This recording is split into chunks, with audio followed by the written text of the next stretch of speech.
মুসা আলাইহিস সালামের কাছে আজরাইল আলাইহিস সালাম আইছে। সুনানুন নাসাইর হাদিস, বুখারীর মধ্যে এসেছে। আজরাইল আইসা বলতেছে, ও পয়গম্বর, আল্লাহ হুকুম করছে আপনাকে নিয়ে চলে যাব। মুসা আলাইহিস সালামে একটা জোরে আজরাইলের মুখ পেছে একটা ঘুষি মারছে।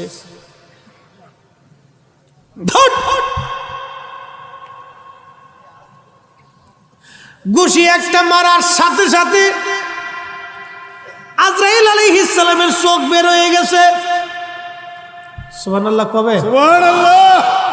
বলে হুজুর এটা কি করে সম্ভব?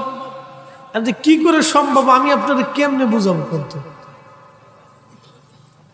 কি করে বুঝাবো আপনারে, কেমনে বুঝাবো যে এটা কি করে সম্ভব? তো হাদিসের কথা তো সহিহ বুখারীতে আসছে, নবী নিজে ওয়াজ করছে। আজরাইল নূরের তৈরি। সুবহানাল্লাহ বলবেন? সুবহানাল্লাহ। এই দেখেন এখানে একটা ফেস লাগবে না, জিলাপির ফেস লাগাবো, জিলাপির ফেস লাগাবো, লাগাই দিই, এই যে লাগাই দিই। আজরাইল হলো নূরের তৈরি, মুসা হলো মাটির তৈরি। মাটির তৈরি মানুষ নূরের তৈরি। ফেরেশতার একটা ঘুষি দিয়া চোখ বাইর করে ফেলাইছে।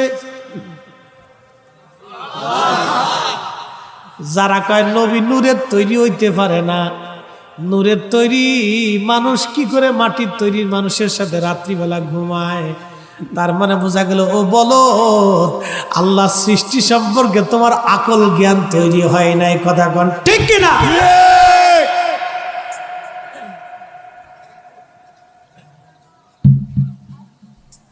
ঘুষি মারছে,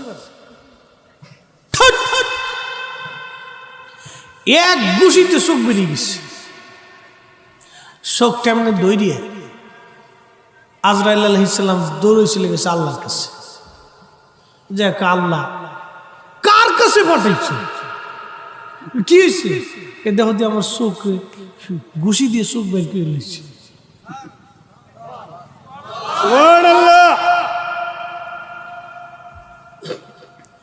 খেলাটা কি দেখেন,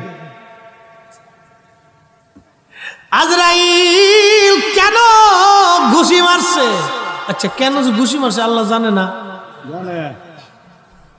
কি কথা কেন আল্লাহ জানেনি? এরপর আল্লাহ জিজ্ঞে আজরাইল ঘুষিটা কেন মারছে? বলে আমি যাই বলছি আপনাকে নিয়ে যাওয়ার জন্য আইছি, আপনার জান কবজ করব।